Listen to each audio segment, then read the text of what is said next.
નમસ્કાર news at 24 કલાક સાથે હું છું નુપુર દાણી। સૌથી પહેલા મહત્વના સમાચાર। ભાજપ આજે જાહેર કરી શકે છે લોકસભા ઉમેદવારોની યાદી। અહીંયા જાહેર કરી શકે છે ભાજપ 50 ઉમેદવારોના નામ અહીંયા જાહેર થાય તેવી શક્યતા। જેમાં વાત કરીએ તો ગુજરાત, ઝારખંડ અને પંજાબના ઉમેદવારોની અહીંયા જાહેરાત થઈ શકે છે। તો આ સાથે હિમાચલ, ચંદીગઢ અને હરિયાણાના ઉમેદવારોની પણ જાહેરાત થઈ શકે છે। આ સાથે ગોવા અને મધ્યપ્રદેશના ઉમેદવારોની પણ અહીંયા જાહેરાત થઈ શકે છે। આ સાથે બિહારમાં एनडीए जाहिर करी શકે છે 40 ઉમેદવારોની યાદી। કેન્દ્રીય મંત્રી રવિશંકર પ્રસાદને અહીંયા ટિકિટ મળી શકે તેવી સંભાવનાઓ છે। પટનાની સાહિબ બેઠક પરથી તેમને ટિકિટ મળી શકે છે। તો ત્યારે અન્ય નામોની જાહેરાત થઈ શકે છે। ભાજપ આજે જે લોકસભાના ઉમેદવારોની યાદી છે તે જાહેર કરી શકે છે। 50 ઉમેદવારોના નામ જાહેર કરી શકે છે। એમાં ગુજરાત, ઝારખંડ અને પંજાબની અહીંયા ઉમેદવારોની જાહેરાત થઈ શકે છે। આ સાથે હિમાચલ, ચંદીગઢ અને હરિયાણા તેમના પણ ઉમેદવારોની જાહેરાત થઈ શકે છે। તો આ સાથે ગોવા અને મધ્યપ્રદેશના ઉમેદવારો પણ જાહેર કરી શકે છે। બિહારમાં એનડીએ 40 જેટલા ઉમેદવારોની યાદી અત્યારે જાહેર કરી શકે છે। કેન્દ્રીય મંત્રી રવિશંકર પ્રસાદ તેમને ટિકિટ મળી શકે છે। પટનાની સાહિબ બેઠક પરથી તેમને ટિકિટ મળી શકે છે।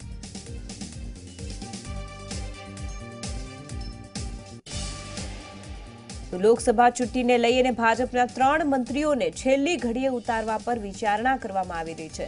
કેબિનેટ મંત્રી જયેશ રાદડિયાને પોરબંદરથી અને કેબિનેટ મંત્રી દિલીપ ઠાકોરને પાટણથી લડાવવા પર વિચારણા કરવામાં આવી રહી છે। ત્યારે મંત્રી પરબત પટેલને પણ બનાસકાંઠાથી અને પૂર્વ મંત્રી શંકર ચૌધરીના નામ પર પણ અહીંયા ચર્ચા ચાલી રહી છે।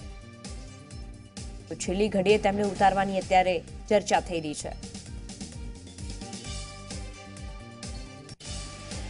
ગુજરાતના ઉમેદવારોની યાદી પૂર્વે પરેશ રાવલની સ્પષ્ટતા બહાર આવી છે। લોકસભાની ચૂંટણી નહીં લડવાની પરેશ રાવલની જાહેરાત અત્યારે બહાર આવી છે। હવે પક્ષ માટે કામ કરવાની ઈચ્છા છે। હું નરેન્દ્ર મોદી માટે ભાજપમાં આવ્યો હતો, આ પ્રકારનું પરેશ રાવલે નિવેદન આપ્યું છે। તો હાલ પરેશ રાવલ જે છે તે અમદાવાદ પૂર્વના સાંસદ છે, પરંતુ હવે તેમણે ચૂંટણી પહેલા લિસ્ટ જાહેર થાય તે પહેલા પોતે ચૂંટણી નહીં લડવાની જાહેરાત કરી છે।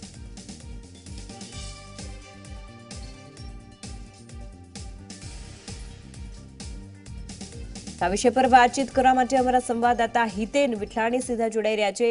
જી હિતેન, લોકસભાના ઉમેદવારોની 50 જેટલા ઉમેદવારોના નામ આજે જાહેર થઈ શકે છે, શું કહેશો?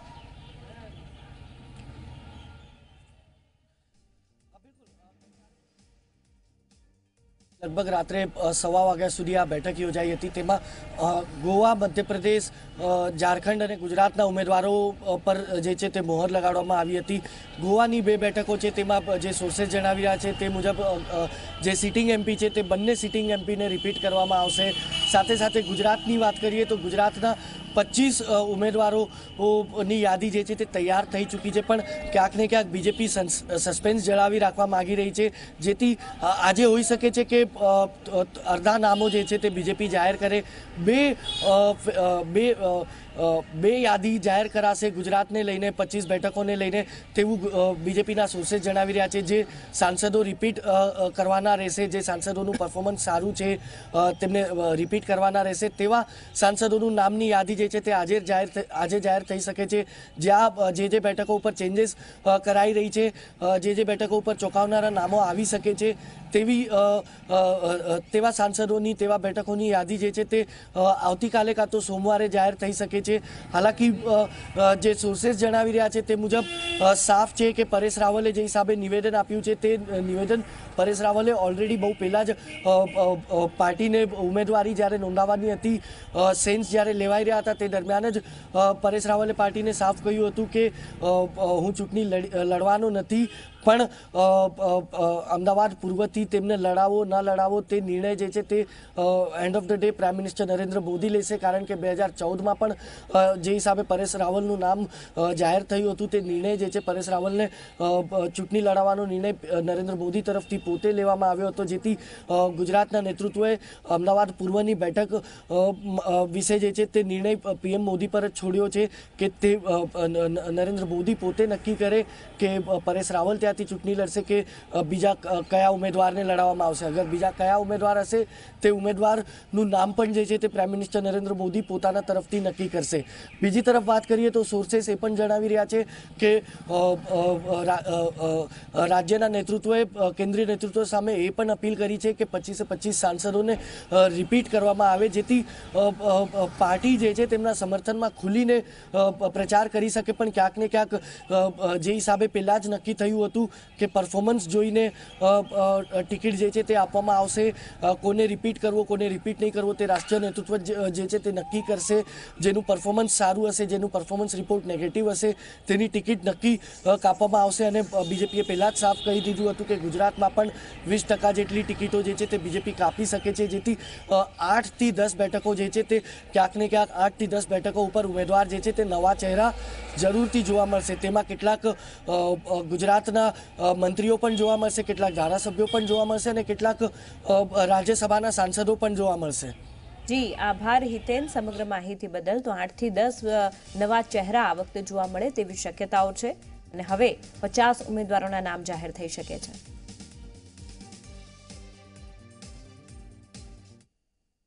આગળ વાત કરીએ તો રાજ્યમાં કોંગ્રેસ લોકસભા માટે ઉતારી શકે છે ધારાસભ્યોને. કેટલીક બેઠકો પર ધારાસભ્યોને લડાવવાની ગણતરી છે.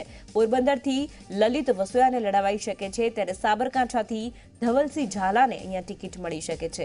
બારડોલીથી જીતુ ચૌધરીને ટિકિટ મળી શકે છે, ત્યારે અમરેલીથી પ્રતાપ દુધાત અથવા તો પછી વીરજી ઠુમરને ટિકિટ મળે તેવી શક્યતા. રાજકોટથી કોંગ્રેસ ઉતારી શકે છે લલિત કગથરાને.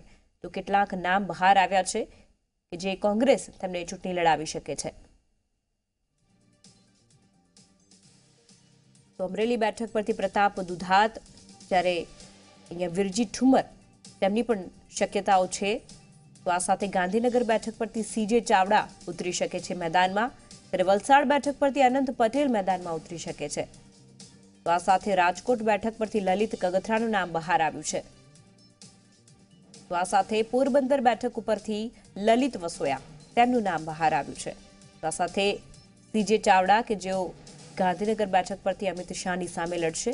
આ તમામ નામો જે છે તે અત્યારે બહાર આવે છે. ધવલસિંહ ઝાલા કે જેઓ સાબરકાંઠા બેઠક પરથી લડશે. તો આ સાથે આ તમામ જે નામો છે તે કોંગ્રેસે બહાર પાડ્યા છે. બારડોલી બેઠક પરથી જીતુ ચૌધરી લડે તેવી શક્યતા.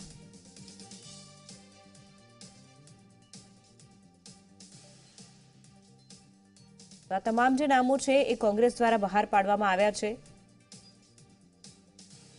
કોણ કઈ બેઠક પરથી ચૂંટણી લડશે તેનું આ લિસ્ટ છે. કેટલીક બેઠકો પર ધારાસભ્યોને લડાવી શકે છે. પોરબંદરથી લલિત વસોયા, સાબરકાંઠાથી ધવલસિંહ ઝાલા, બારડોલીથી જીતુ ચૌધરી, વલસાડથી અનંત પટેલ, આ તમામ નામ અત્યારે બહાર પડ્યા છે.